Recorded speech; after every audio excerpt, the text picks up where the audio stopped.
재미있는 창작서라 이야기 뚝딱. 과부를 덮친 산적의 최후. 어느 먼 옛날 넓게 둘러쳐진 산자락이 한아름 품고 있던 마을 하나가 있었어요. 이곳에는 아리따운 용모에 성품도 지고지순한 고이라는 이름의 처자가 살고 있었습니다. 그녀는 어려서부터 길을 지나는 이들의 눈길을 사로잡았음은 물론이요, 혼기가 차올랐을 때에 이르러서는 어떤 남정네든지 간에 고개를 돌려 끝까지 바라볼 수밖에 없도록 하는 그런 아주 빼어난 미모를 지니고 있었어요. 하지만 그녀의 집안은 예전 부유한 시절은 뒤로한 채로 몸져 누운 홀아버지를 모신 채 아주 힘겨운 나날을 보내고 있었습니다. 한마디로 당장 길거리에 나앉지 않으려면 고이 처자인 친오라비 강덕이 산에서 쉴 새 없이 나무를 해와야 할 판이었지요. 그랬기에 좋은 처자를 만나 장가를 간다는 것은 그저 남일처럼만 여길 수밖에 없는 그런 상황이었습니다. 그런데 이런 오라버니의 근심을 아는지 모르는지 고이 낭자는 매일같이 바깥으로 나돌면서 해가 저도 한참이 지난 후에야 들어오기가 일쑤인 것이었어요. 사실 고이 낭자는 오래전 뒷산에서 만난 정씨 집안의 자제 성운과 아주 오랜 만남을 이어오고 있었습니다. 그랬기에 매일같이 이 둘은 산속 정자에서 만나 서로의 사랑을 확인하는 일에만 바빴던 것이었지요. 이를 진작부터 눈치채고 있던 오라비 강덕은 마침 벼르고 별렀다는 듯이 또 마당채로 살살 겨들어오는 고이 낭자를 불러 세웠어요. 아니 어쩌자고 너는 허구한 날 해질녘에만 기어 들어오는 것이냐? 아버지도 몸져 누워있는 터에 네가 나를 무시하는 것이 아니면 지금 이것이 뭔 상황이냔 말이다. 집안 꼴이 어찌 돌아가는지는 알기나 한 것이야? 그러자 고이 낭자는 가만히 서 있는 채로 고개만 숙이고 있었습니다. 그리고 넌 어찌 남자 보는 눈이 그리도 없는 것이더냐? 아니, 왜 하필이면 그 산속에서 사냥질이나 하는 그런 호래비 정씨 집안하고 연을 이어가는 것이냐고. 차라리 저 강 건너 사는 부잣집 방씨 자제하고 어울리면 좀 좋더냐? 어린 날에 잠깐 만났기로써니 왜 여태 끊지를 못하고 있는 것이야? 대체 넌 뭐 때문에 그리도 생각이 짧은 것이냐고. 그러자 흘끗 고개를 든 고이 낭자가 나직이 말을 이었어요. 그래도 때마다 와서 아픈 아버지 웃게 해주는데. 그걸로도 충분하지 않은가? 난 그래도 우리 정성훈이를 제일로 사랑한다고. 이에 코웃음을 치는 오라비 강덕이었습니다. 아이고, 네 그 사랑 타령 어찌 안 나오는가 했다.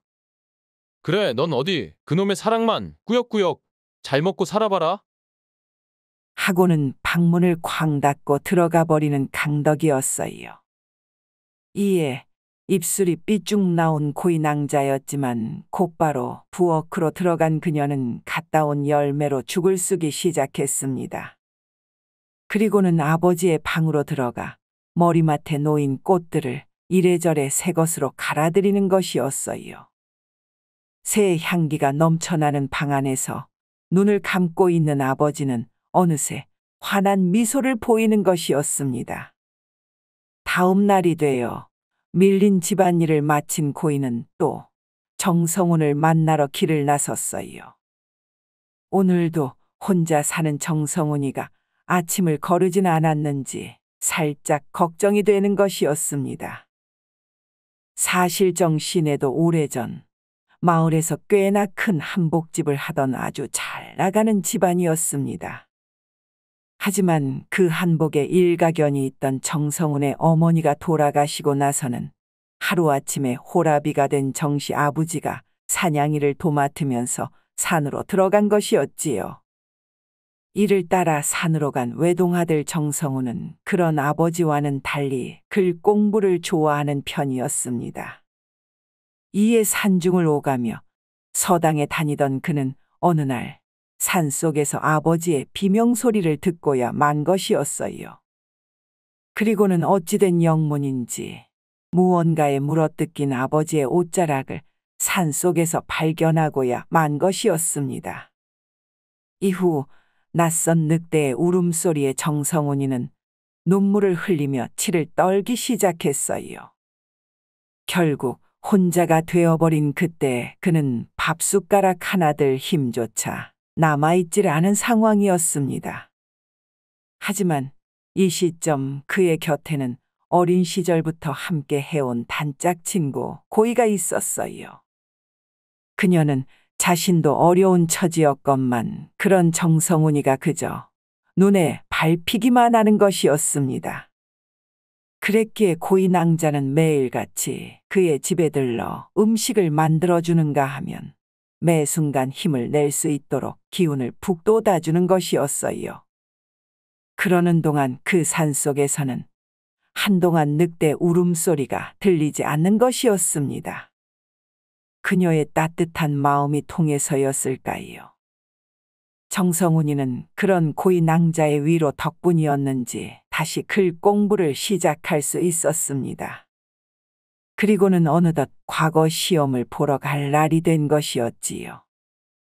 어느덧 그의 집에 도착한 고이 낭자가 함께 식사를 하며 어젯밤 자신의 오빠가 한 말을 떠올렸습니다. 우리가 한참 어릴 때부터 같이 다녔는데 말이지. 그땐 그냥 모른 척 하더니만은? 이젠 같이 다니지도 말라면서 화를 내는 것이 아닌가. 아, 우리랑 왼수져서 좋을 것이 뭐가 있다고. 그러자 밥숟가락을 내려놓던 성훈이 말을 이었어요.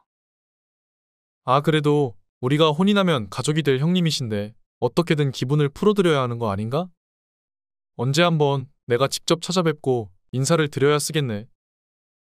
이에 고이 낭자가 손사래를 쳤습니다. 아니, 오라버니는 그냥 과거 시험에만 집중을 하셔요. 다른 건 관심 뚝 끊고. 그래서 과거 급제만 하면 이런 시시콜콜한 고민 다 해결되니까는. 순간 다시 숟가락을 든 성훈이 활짝 웃었어요. 그래요? 우리 고이랑 평생 행복하려면 과거 급제나 해놓고 얘기해야겠지? 아, 그러고 나면 누가 뭔 걱정을 하겠는가? 그리고 다음 날 정성훈은 고이 낭자의 배웅을 받으며 한양으로 향했습니다. 그리고 며칠이 지난 후에 과거 시험의 결과를 받아보니 보기 좋게 낙방한 것이었어요. 이에 풀이 죽은 성훈을 바라보며 고이 낭자는 뭔가를 결심했다는 듯이 성훈을 앉혀놓고 말을 이었습니다. 성훈 오라버니, 우리 혼인을 좀 서두르는 건 어떻소? 과거 급제할 날이 1년이 될지 10년이 될지 모르는 것인데 내 더 가까이에서 힘이 되고 싶어서 말이여. 그러자 정성훈의 얼굴에 화색이 도는 것이었어요. 아, 그 말이 진심이단가? 그러면야 내가 글 공부에 더 집중할 수도 있을 것 같은데 말이지. 아, 그 좋은 걸 왜 진작 생각 못했는지 밤낮 글 공부에만 빠져서 그런 방법은 떠올리지도 못했네, 그려? 이에 고이 낭자가 환히 웃으며 대꾸했습니다. 아, 오라버니가 생각 못했으면 내가 하면 될 일이지. 뭘 그런 걱정을 다 한대요? 그려. 그냥 뭐 고이 너가 너무 고맙기만 해서 그랬나 보네, 그려. 우리 고이, 내 평생 고이 너만을 사랑할 것이요. 정말 이 말 진심인 것이요. 하고는 꼭 끌어안는 그들이었어요. 그리고는 며칠 후 간소한 혼인식을 올리려 친오라비 강덕에게 일을 전했지만 그는 혀를 차며 알아서 하라는 말만 할 뿐이었지요.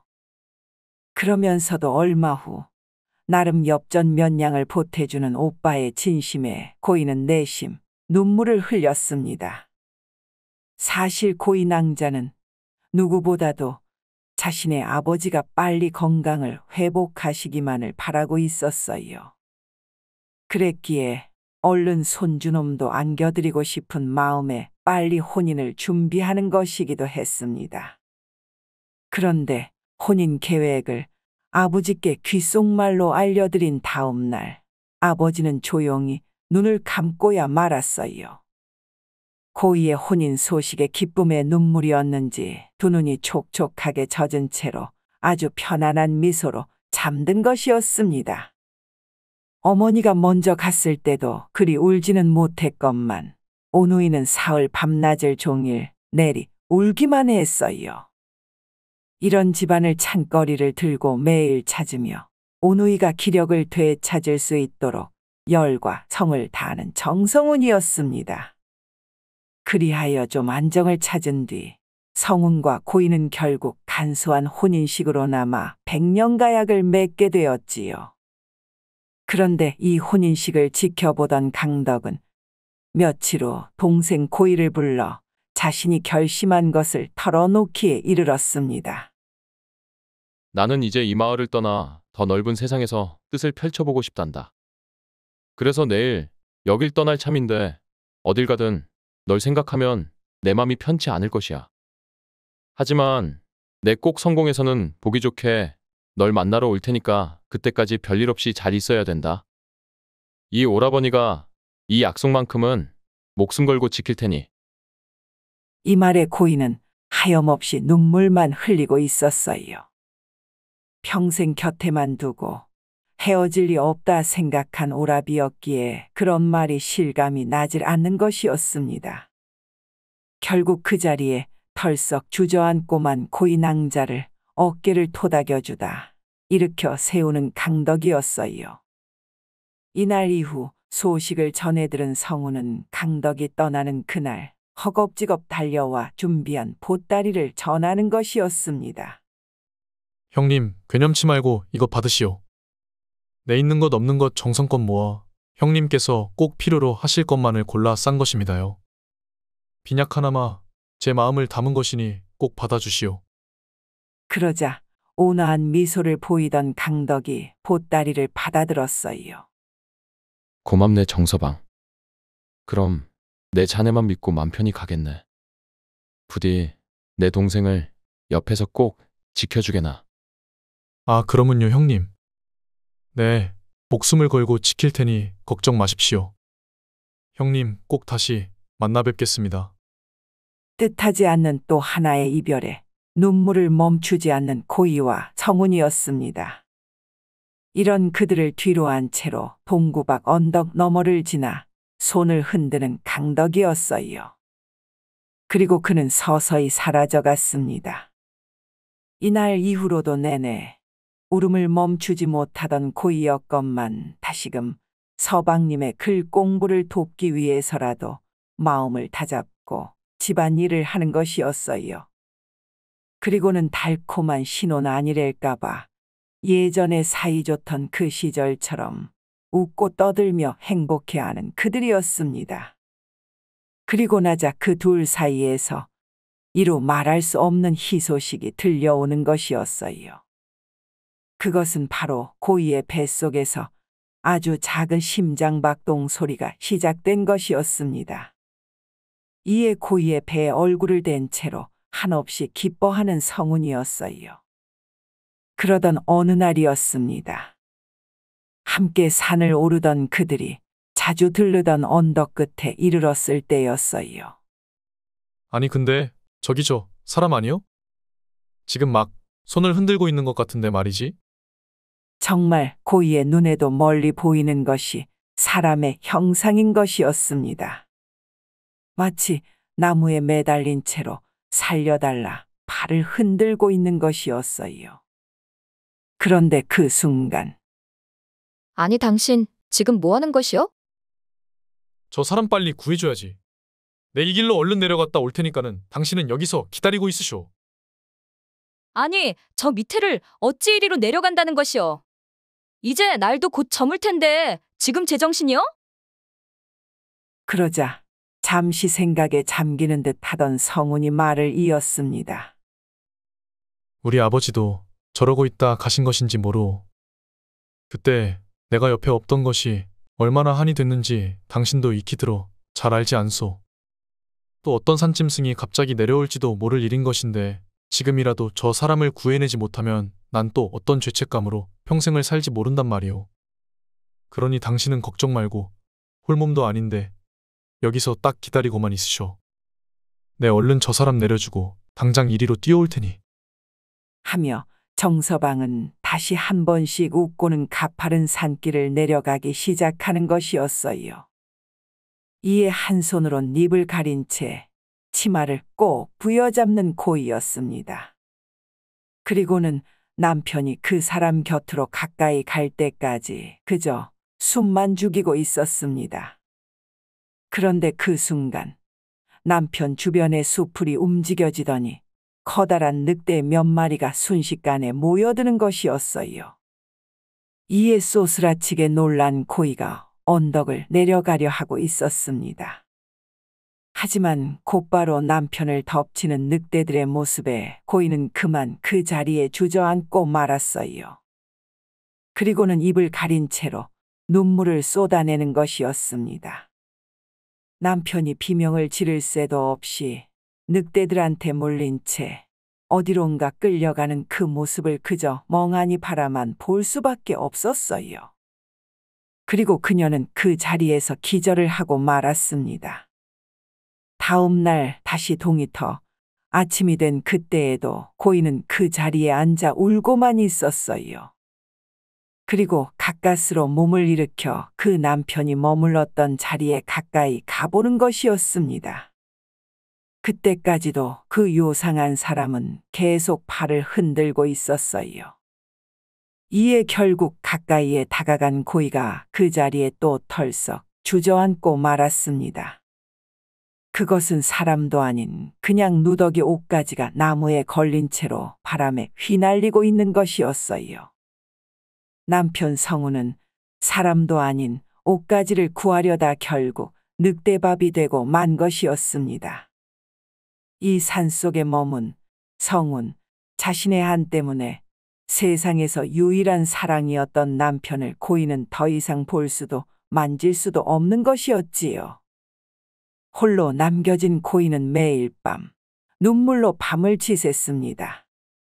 그 울 힘조차 남아있질 않았을 때엔 마치 죽은 듯 방 안에 누워있기만 했어요. 그런지 어느덧 1년여의 세월이 흐른 뒤 고이는 조금씩 마음을 회복해가고 있었습니다. 혼자 밥을 해먹고 밭일을 하며 동네 사람들의 도움을 받아 근근히 생활을 이어나가고 있었지요. 그 가슴 아픈 일을 겪은 고이를 때마다 걱정해주던 이웃들은 가끔씩 찬거리를 마련해 가져다 주는가 하면 괜한 말이라도 걸면서 고이를 나름 위로해 주려 애쓰고 있었습니다. 그런데 그런 와중에 이 산중으로 또 발을 디딘 요주의 사람들이 있었어요. 그들은 여기저기 다니면서 도적질을 일삼는 꽤나 유명한 산적들이었습니다. 일찍이 다른 마을에서 쫓겨난 신세가 됐음에도 불구하고 여기저기서 끌어들인 졸개들을 한데 모아서는 이 산중에 터를 잡으려는 심산이었지요. 그참에 잠시 아랫마을로 내려온 산적 두목은 자신의 졸개와 함께 곳곳을 돌아다니던 때였습니다. 멀리서 밭을 매는 고이의 모습을 본 두목은 한눈에 쏙 반해버렸는지 발길을 멈추는 것이었어요. 아니, 어찌 이런 마을에 저런 눈부신 처자가 있다더냐? 네가 진작부터 이 마을 동정을 살펴놓았을 텐데 저 처자에 대해 아는 것이 있느냐? 이런 두목의 말에 키 작은 졸개 하나가 대답을 잇는 것이었습니다. 아, 저기 저 처자는 작년에 과부가 되어 홀몸이라는데 말입니다. 몸가짐이 단정하고 정숙한 데다 목소리도 간드러진다 소문이 자자하옵니다. 동네 남정네들도 몇 번씩 찝쩍거렸다는데 별 소득이 없었던 것으로 보면 워낙 도도한 데다가 자기를 지킬 줄 아는 당찬 기운도 있는 것으로 보입니다요. 그러자 산적 두목이 입을 닦으며 말을 이었어요. 그러니까 더 군침이 도는군 그래. 그럼 내 이곳에 자리를 잡은 기념으로다가 저 처자를 오늘 내 제물로 삼아야겠구만. 그럼 얼른 가서 저 처자를 데려오도록 해라. 이에 2명의 졸개들은 즉시 저 멀리 고이가 있는 곳으로 향했습니다. 마침 밭일을 마친 고이는 땀을 닦으며 집으로 들어가려던 참이었어요. 그런데 그때였습니다. 이 근처에 혹시 고이라는 처자가 살고 있는가요? 옷을 정갈하게 입은 한 선비가 말을 묻는 것이었어요. 제가 고이온데 무슨 일이신지요? 아, 그랬군요. 그럼 잠시 집에 들러 물 한 모금만 먹고 가도 되겠소? 흔쾌히 고개를 끄덕이던 고인은 곧바로 집 안으로 들어가 물 한 잔을 떠왔습니다. 그러자 아, 시원하다. 이 물이 어제 그 꿈에서 맛본 딱 그 맛이구만 그래. 그럼 잠시 이마루에 앉아 다음 일어날 일을 좀 기다려보겠소이다. 이 말에 눈이 휘둥그레진 고인은 대체 무슨 일이 일어난다는 건지 의아해하기만 했어요. 하지만 별말 없이 헛기침만 해대던 선비는 하늘을 바라본 채로 앉아만 있는 것이었습니다. 그때였어요. 안에 계십니까? 웬 거친 남정네의 목소리에 고이가 대답을 하려 했습니다. 그러자 아, 부인은 그냥 여기 계시면 돼요. 내가 나가서 처리하리다. 그리고는 선비가 곧 대문을 열고 나가서는 바깥에 서 있는 이들과 마주했더랬어요.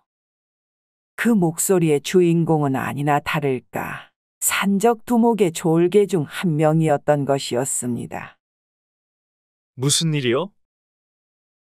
생각지도 못한 선비의 등장에 졸개 하나가 당황한 채로 말을 이었어요. 여기 고이라는 과부가 산다고 알거늘 우리가 좀 만나러 왔는데 말이오. 그러자 물론 여기 살다마다요. 그런데 오늘은 만나뵐 수가 없으니 그냥들 돌아가시오. 아니 오늘뿐만이 아니라 그 어떤 날에도 데려갈 수가 없으니 그리 아시구려. 이 말에 흠칫 놀란 덩치 큰 졸개가 소리를 질렀습니다. 아니, 뭐라고 시부리는 건가? 지금 우리가 누군지는 알고 하는 소리요. 당신은 누군데 이 집에서 나와 함부로 입을 놀리는 것이오. 이 소리에 주변을 지나던 동네 사람들이 하나둘 서성이기 시작했어요. 아, 나요? 나로 말할 것 같으면 이 고을에 새로 부임한 사또인데 오늘따라 기분도 그렇고 하여 집집마다 시차를 다니고 있소만. 아, 댁들은 누구길래 여기서 행패를 부리시는가? 이 말에 두 졸개가 당황을 하는 것이었습니다. 그러더니 슬슬 물러설 기세인 것이었어요. 하지만 멀리서 자신들을 바라볼 두목을 생각하자니 도망을 치다가는 되려 더 큰 화를 당할 판이었습니다. 그런데 그때였어요. 자신과 같은 졸개 산적들이 곳곳에서 모습을 드러내는 것이었습니다. 아무래도 이 두 놈만을 믿지 못한 산적 두목이 자신의 부하들을 더 풀어버린 것이었어요. 우린 그 집안의 처자만 고이 모시고 가면 그만이외다. 어디서 굴러먹다 온 사또인지는 몰라도 감히 우리한테 덤볐다가는 뼈도 못 추린 사또가 어디 한둘인 줄 아시오? 당장 비키지 않으면 당신도. 순간 졸개의 말을 끊어버리는 사또였습니다.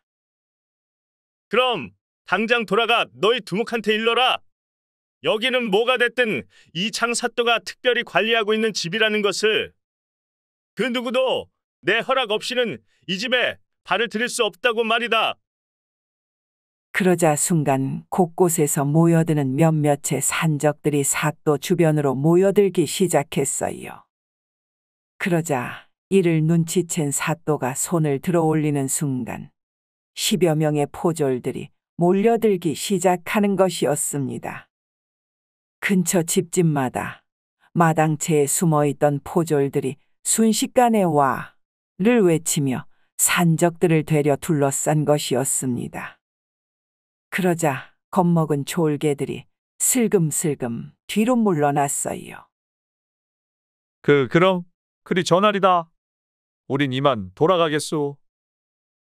당장 붙잡히기라도 해서 옥에 갇힐 생각을 했는지 허둥지둥 도망을 치는 산적대였습니다. 그들의 정체를 아직 알 수는 없던 사또였기에 굳이 그들을 잡으려 하진 않았어요. 이 상황을 집안에서 지켜본 고인은 놀란 채로 할 말을 잃고 있었습니다. 이젠 걱정 마시오.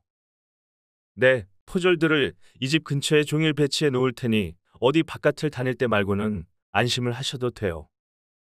하지만 어디 멀리 다니는 일은 당분간 하지 마시구려. 아시겠소? 이에 놀란 고인은 얼떨떨한 표정으로 고개를 끄덕였어요. 한편 이 소식을 들은 산적 두목은 분을 참지 못하여 이를 갈기 시작했습니다. 그 사또가 누구인지 뒷조사를 더 해볼 요량이었지만 그보다 하루빨리 그 과부를 끌어안고만 싶은 것이었어요. 이에 두목은 졸개들을 불러 자신이 직접 그 집으로 찾아갈 것을 알렸습니다. 그날 밤 고이의 집에 잠입하기 위해 힘세고 날쌘 졸개들만 뽑아 산을 내려가던 두목이었어요. 그런 그때 갑자기 큰 것이 마려워진 두목은 얼른 구석진 숲을 속으로 가 바지를 내렸더랬습니다. 아이고 시원해라. 아니 오늘 먹은 것도 없는데 왜 이리 배가 아린 것이냐? 뭐 잘못 먹을 것도 없는데 말이지. 이에 한숨을 푹 내쉬던 두목이 순간 숲을 속에서 나는 요상한 소리에 숨을 죽였어요. 그러자 숲을 속에서 반짝거리던 무언가가 삽시간에 가까워 오더니 갑작스레 산적두목을 덮치는 것이었습니다. 밤마다 산길을 맴돌며 굶주려 있던 이 산중의 들개들이었어요. 아이고 이것이 뭐더냐? 아이고 아픈 것. 아 절로들 안 가. 아이고 사람 살려. 미친 듯 으르렁대며 산적 두목의 바짓가랭이를 물던 들개들이 두목을 학휘는가 하면 그 엉덩이를 사정없이 물어버리는 것이었습니다. 이 소리에 근처에 있던 졸개들이 나무 막대기를 들고 와 들개들을 쫓아내기 시작했어요. 하지만 이미 산적 두목은 제 똥범벅이 된 채로 만신창이가 되어 있었습니다. 이에 더해 들개 한 놈이 두목의 헐벗은 아랫도리를 물었기에 피까지 철철 흘러내리고 있었어요. 아이고 아이고 아파라. 나 좀 살려다오. 나 좀. 곳곳을 물리고 피를 흘린 두목을 들고 숲을 속을 빠져나온 졸개들이었습니다. 결국 자신들의 거처로 돌아간 이들은 기절 직전에 두목을 돌보기 시작했어요. 마침 의원 출신의 졸개가 치료를 시작했지만 두목은 이미 의식을 잃은 상태였습니다. 그리고 며칠 후 정신을 차린 두목은 자신의 둔부에 쌓인 손뭉치에 깜짝 놀랐어요. 당분간은 절대 휴식이 필요합니다. 특히 이 아래는 절대로요. 이젠 얼마간은 그곳이 흥분되는 그 어떠한 생각도 하시면 안 되옵니다. 이 졸개 말을 들은 두목은 땅을 치며 원통해했습니다. 그리고는 왜 이런 말도 안 되는 일이 생긴 건지 그런 깊은 생각은 관심 바뀔 뿐 그저 얼른 낫기만을 기다리며 그 고이 처자를 데려올 생각으로 꽉 차 있기만 한 것이었어요. 그리고는 또 얼마가 지나 그 붕대의 상처가 좀 가라앉은 틈을 타 산적 두목은 달림도 잠이 든 어느 밤 졸개 한 명을 데리고 미친 듯이 고이의 집으로 향했어요. 결국 고이의 집 근처에 당도한 두목은 주변 포졸들의 동태를 파악한 뒤에 귀신같이 눈을 피해서는 낮은 담을 훌쩍 넘어버리는 것이었습니다. 그리고는 고이가 잠들어 있을 그 불 꺼진 방문 앞으로 슬금슬금 다가가는 것이었어요. 이내 방문을 살살 열고 슬며시 들어가 버리는 산적 두목이었습니다. 아이고 드디어 널 내 품에 안아보는구만. 어디 이리 와 보시오. 아이고 좋아라. 근데 생각보다 좀 마른 편이시구만 그래. 어디 저기 저 멀리서 볼 때보다 느낌이 많이 다른 것 같은데 말이지. 그래도 이 은은한 향기하며 이 감촉은 너무 좋은 것이 왜다. 그런데 얼마가 지났을까 방문이 벌컥 열리더니 속옷 차림의 두목이 바지를 채 주스리지도 못한 채 마당채를 떼굴떼굴 구르는 것이었어요. 아니 당신은 뉘신데 어쨌든 미안하게 됐소이다. 아이고. 아니, 좋다고 할 때는 언제고 왜 이리 금방 끝내고 가시려 합니까? 나도 하도 오랜만이라 쑥스럽긴 마찬가지원데. 두목을 뒤따라 나온 이는 고이 낭자이긴커녕 다름 아닌 이웃집에 사는 늙은 과부였던 것이었습니다. 낮부터 집에서 혼자 자자니 따분하고 해서 종종 고이의 집으로 놀러 오던 그런 기력 좋은 과부였는데 말이지요. 이날따라 꿈자리도 뒤숭숭하다 하여 고이 낭자와 군밤을 까먹다가는 그만 잠이 들고 만 것이었습니다. 그런데 함께 잠든 고이는 그 늙은 과부의 코고는 소리에 못 이겨 작은 건너방으로 진작 자리를 옮긴 것이었지요. 이내 그 건너방에서 뛰쳐나온 고이의 눈으로 속옷 차림의 남정네가 마당에 뒹굴고 있는 모습이 들어왔습니다. 그새 뒤따라 나온 그 늙은 과부는 대체 왜 그냥 가려 하시냐며 그 두목의 위에 올라타서는 남은 옷을 벗기려 안달하고 있는 모양새였어요. 아이고 진짜 나 죽네. 아니 대체 왜 이러시오. 다 당신 내가 누군지는 알고나 이러는 것이오. 그러자 더욱 내리누르고 있던 과부가 말을 이었어요. 아고, 누군지 아는 것이 뭐가 중요하답니까? 이런 식으로 감히 늙은 과부 유혹해서 온몸을 달고 났으면 딱단판을 짚고 가야 쓸 일이지 어딜 그냥 함부로 내빼려 하시오? 당장 저 방으로 다시 안 들어간답니까? 여기서 볼장 다 봐야 쓰겄소? 이에 쓸 힘이 더 없다는 듯한 두목이 있는 대로 사정을 하는 것이었습니다. 알았소. 네 그리하리다. 일단 여 위에서 내려와서 말씀을 하시라 말이오. 잠시만 좀. 하더니 살짝 틈을 보인 과부를 냉큼 밀쳐낸 두목이 벗겨진 아랫돌이 그대로 대문 밖을 뛰쳐 나가는 것이었어요. 그 모습에 근처에 있던 포졸이 그 두목을 뒤쫓는 형국이었습니다. 아이고 저놈 참, 어디 여기다 엉덩이 자국만 남기고 갔네 그려. 내 참 더러워서. 몸을 주스르며 일어난 늙은 과부였건만 그 마당채 진흙바닥에는 그 두목의 동그란 궁둥이 자국만 묘하게 남아있는 모습이었어요. 웬 놈이 네 방에 쳐들어왔는데 말이지. 네가 혼자 살면서 저런 놈 하나 막지 못하면 어디 나도 걱정이 돼 맘 편히 잘 수가 있다더냐. 저런 놈은 끝장을 봐버렸어야 했을 터인데. 그러자 고이가 살며시 조아리며 감사의 인사를 전했습니다. 항상 이모님이 돌봐주신 덕분에 제가 삽니다요. 어쨌거나 정말 감사해요, 이모님. 덕분은 무슨. 내가 소시적부터 콧대가 높아 웬만해선 성에 안차한단 말이다. 그런 내가 어디 저런 놈하고 감히 몸을 섞겠느냐? 내 그냥 혼쭐을 더 내주려다가는 저 정도로 참고 보내준 것이니 이제 저놈은 한동안 여긴 얼씬도 못할 것이야. 그럼 너도 어여 다시 들어가 마저 자도록 혀. 그리고 난 다음 날 산쪽 두목은 이전 들깨한테 당한 것보다도 더 치욕스런 기분을 느끼고 있었어요.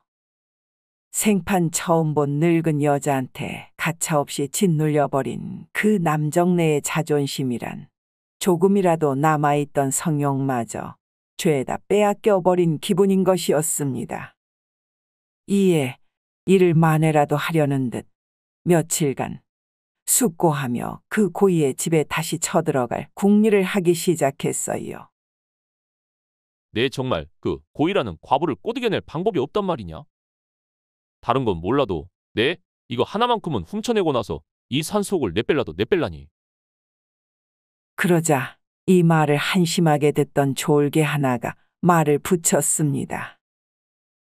그럼 포졸 경계가 늦춰진 사이에 저희 중 제일 빠른 자가 들어가 그 과부를 보쌈해 오심이 어떤가 합니다.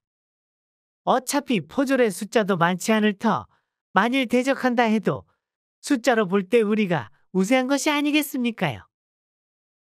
이 말에 두목이 살짝 고개를 갸우뚱하는 것이었어요. 글쎄 말이다. 내 그 방법도 생각을 못한 것이 아니었건만은 그 늙은 과부일도 그렇고 괜히 사또가 잠복해 있거나 한 것은 아닌가 말이다. 그렇게 잡혔다가는 우리 정체만 탄로날 뿐더러 내가 붙잡혀야 될 명분만 또 하나 만드는 것이 아닌가 해서 말이지. 그러자 또 다른 졸개 하나가 힘찬 목소리로 말을 이었습니다. 그럼 차라리 두목께서 당당히 여기 모든 인원을 데리고 가심이 어떠신지요? 그럼 그 몇몇의 포졸들은 제풀에 도망을 치거나 잡혀줄 것이요. 만일 사또가 무리를 이끌고 온다 해도 이 조그만 마을에 포졸들이란 저희보다 많을 이기 만무한 것입니다요. 그렇게 해서 그 과부를 들쳐매고 이 마을을 바로 떠나심이 어떤가 싶은데 말입니다. 제일 강한 무력으로 정면 충돌을 해 짓밟고 가는 것이 뭐든 단번에 해결을 볼 수 있는 그런 묘책이 아니겠습니까요? 이 말에 무릎을 치는 두목이었어요. 아, 그거 좋은 방법이고만 그래. 그럼 그 과부도 날 좀 멋지게 볼지도 모를 일이고 말이지. 좋다. 그럼 내일 오전에 당장 우리 가족들을 모두 데리고 가보자꾸나. 자, 얼른 자는 놈들은 모두 깨워서 만반의 준비를 하도록 일러라. 이에 정말 자기 말을 받을 줄 몰랐다는 표정에 졸개가 잠시 머뭇거리더니만 뒤로 물러났습니다. 그리고 난 다음 날 아침 산적 두목은 자신의 모든 졸개들을 이끌고 고이의 집으로 향하는 것이었어요. 순간 보초를 서던 몇몇의 포졸들이 매복한 산적들에 의해 붙잡힌 직후 산적 두목은 여유로운 미소를 보이며 고이의 집 앞에 당도했습니다. 여봐라, 여기 우리 두목님께서 직접 행차하셨다. 문을 열어라. 졸개의 말에 개미 새끼 한 마리도 움직이지 않는 그런 분위기였어요. 그러자 아니 여봐라, 그 집안에 아무도 없느냐? 당장 문을 열지 않으면 우리가 쳐들어갈 것인데 어찌 우리가 그리 못할까 보냐? 이에 졸개의 머리를 내려치는 두목이었어요. 그 모냥 떨어지게 못할까 보냐가 뭐냐? 내가 직접 저 집으로 들어가겠다. 그런데 그 순간 대문이 살짝 열리더니 고이의 고운 얼굴이 내밀어지는 것이었습니다. 아니 뉘신데 대체 무슨 일이랍니까? 순간 놀란 표정의 두목이 다시금 목소리를 가다듬더니만 말을 이었어요. 네, 그쪽이 처음부터 마음에 들어 모든 걸 걸고 이리 왔소이다. 자, 나와 함께 가십시다. 난 그 유명한 이때였습니다. 산적 두목의 말을 잘라버리는 아주 굵직한 목소리가 들려왔어요. 거 누군데? 내 집 앞에서 이 소동이란 말이냐? 산적대들이 바라본 곳엔 보기만 해도 늠름해 보이는 말이 기품 넘치는 누군가를 태우고 있었습니다. 그리고 그 말은 서서히 가까이로 와 멈춰서는 것이었어요. 넌 누군데 감히 내 동생을 겁주려 하고 있는 것이냐? 순간 두목이 말을 잇기도 전에 고이가 소리를 질렀습니다. 아니 이것은 내 오라버니 목소리 아니여? 그랬습니다. 강덕은 동생 은실도 금방 알아볼 수 없을 정도로 화려한 관복을 입고는 그 주변 군졸 한 무리의 호의를 받고 있는 것이었어요. 이것은 분명 눈부시도록 높은 재상이 되어 있는 모습 그 자체인 것이었습니다. 그래 고이야, 이 오라비가 왔다. 내가 이제서야 널 보러 한양에서 달려온 것이오. 이 말이 끝나기도 전에 후다닥 말에서 뛰어내린 강덕은 고이를 부둥켜 안기에 이르렀어요. 이를 지켜보던 산적 일행은 겁만 잔뜩 집어먹은 표정으로 주눅이 들어 있었습니다. 일전에 내 소식은 전해 들었다만 네 서방이 그리 된 이후로 네 하루빨리 와보려 했건만은 이제야 보러 올 수밖에 없었던 날 용서해다오. 이 오라비가 정말 미안하구나. 그러자 눈물을 흘리던 고이가 말을 이었어요. 미안하긴요. 난 오라버니 걱정만 하며 살고 있었는데. 아니 근데 어찌도 이리 멋있는 옷을 입고 있는 것입니까? 아니 그리고 함께 오신 저분들은 다 뉘시어요. 순간 고이의 궁금증을 풀어주려는 듯 무서운 표정으로 산적대들을 바라는 강덕이었어요. 그리고는 산적 두목 앞에 떡하니 마주 섰더랬습니다. 그러자 강덕을 보좌하던 이들이 말에서 내려 모여들더니 하나같이 주변을 애워싸는 것이었어요. 그 순간 팔도 관찰사님 납시오. 이 말에 산적들이 모두 웅성대기 시작하는 것이었습니다. 어느새 모여들었던 동네 사람들도 놀라기는 마찬가지였어요. 산적 두목도 어안이 벙벙해하던 그 순간 강덕이 몰고 온 수십 명의 군사가 하나같이 산적을 둘러싸는 것이었습니다. 내 너희를 잡으려 충청 이남을 탈탈 털어대고 있던 터였다. 어찌 그런 도적 따위에 니들이 감히 내 동생을 넘보려 들다니 제정신인 것이냐? 너희들이 황천길을 자처하였거늘 여봐라 당장 이들을 붙잡지 않고 뭘 하느냐? 그러자 산적 두목이 도망을 치려다 붙잡히는 가운데 모든 산적들은 뒷덜미가 붙잡힌 채로 끌려가기 시작했어요. 그 모습을 바라보던 강덕은 그제서야 동생 고이를 바라보며 따뜻한 말을 이어갔습니다. 그래 고이야, 이제껏 혼자 얼마나 고생이 많았느냐. 내 동생 고이야. 오라버니, 정말 고맙소. 그런데 이때였어요. 모여있는 마을 사람들을 가르며 여러 포졸들이 모습을 드러내는 것이었습니다. 그 가운데에는 역시 그 새로 부임한 고을의 사또가 걸어오는 것이었어요. 어찌 관찰사님께서 직접 행차를 하신 것이옵니까? 내 얘기를 듣자마자 바로 달려왔으마는. 사또의 말에 왕으로부터 하사받은 관찰사임을 증명할 밀부와 유서를 내보인 강덕은 이 산적들을 잡기 위해 내려온 것이라 전하는 것이었어요. 그러자 그 소문으로만 듣던 관찰사님을 여기서 보게 될 줄은 몰랐소이다. 어찌 내내 골치 썩던 이놈의 산적들을 단 한 번에 잡으신 것이옵니까? 내가 도울 일은 뭐든 끝까지 돕겠소이다. 정말 영광이요. 이 말에 고이가 끼어들었습니다. 어찌 그래도 이참에 이리도 모이신 건 정말 놀라울 따름입니다. 내 오라버니가 재상이 되어 있질 않나. 내가 무슨 이리도 큰 복을 갖고 태어난 건 아닐 텐데 말이오. 그러자 흐뭇한 미소를 보이던 사또가 말을 붙였어요. 내가 요전날 동생분이 위험하다는 꿈을 꾸고 한 번에 달려왔었지 뭡니까? 그때도 적의 심한 산적놈들이 전가를 보내온 터, 바로 잡아들일 것을 좀 참아내면서 그냥 쫓아버렸었지요. 근데 오늘도 꿈에 그 사람이 나타나 여길 가보래길래 그냥 또 한 번 와 본 것입니다요. 네? 꿈이라고요? 네, 꿈이요. 저번에도 그렇고 그 뭐라더라? 그 정성훈이라는 자가 자꾸만 꿈에 나타나서는 자신의 부인을 지켜달라 사정사정을 하는 것이 아니겠습니까? 자기가 그 산적 두목놈이 들기한테 물리기도 하고 늙은 과부의 꿈에 나타나 혼쭐이 나도록도 애를 써봤는데 오늘은 아예 결판을 지어달라는 것이 아니었겠소.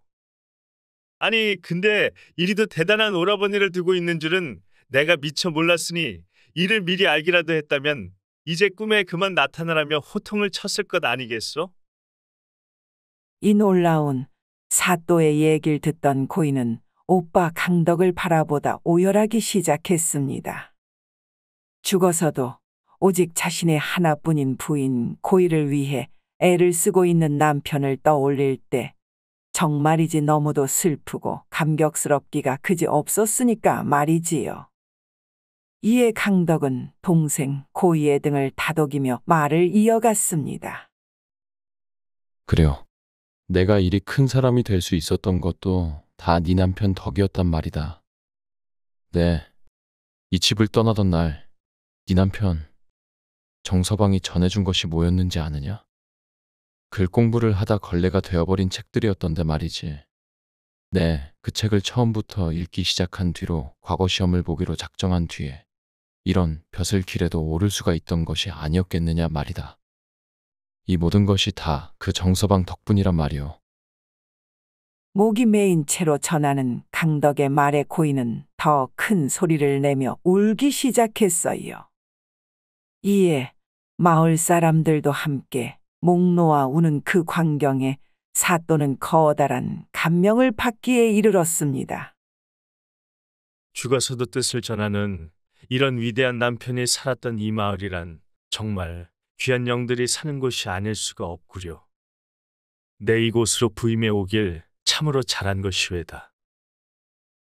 이후 마음을 추스린 고인은 여전히 마을 사람들과 행복한 인사를 나누며 때마다 들려오는 오라버니 강덕의 소식에 뿌듯한 미소를 보이곤 했습니다. 그러다 풍년이 든 때에는 먹을 것이 넘쳐나는 동네에서 이웃들과 즐거운 시간을 갖곤 했더랬어요. 그러다 여느 때처럼 부모님의 묘소에 들른 고인은 보기 좋은 꽃들을 정성스레 꽂아두면서 매일 올라가던 그 언덕 위로 올라가 지금껏 곁에 있어야 마땅한 남편 성운을 향해 기도를 올렸습니다. 여보, 오늘 하루도 이렇게 돌봐줘서 정말 고맙소. 우리 그 위에서 꼭 다시 만납시다. 그리고는 험준한 산허리를 돌아 편안히 내려가는 고이였어요. 무엇 때문인지는 몰라도 때마다 나타났던 숲속의 늑대들은 더 이상 사람들 앞에 나타나질 않았으니까 말입니다. 분명 그 늑대들의 꿈속에도 남편 성운이 나타나 겁을 준 것이라 믿는 고이였어요. 밤마다 꿈에서 만날 수 있는 남편이 잘 얘기해 준 것이기도 했으니까 말입니다.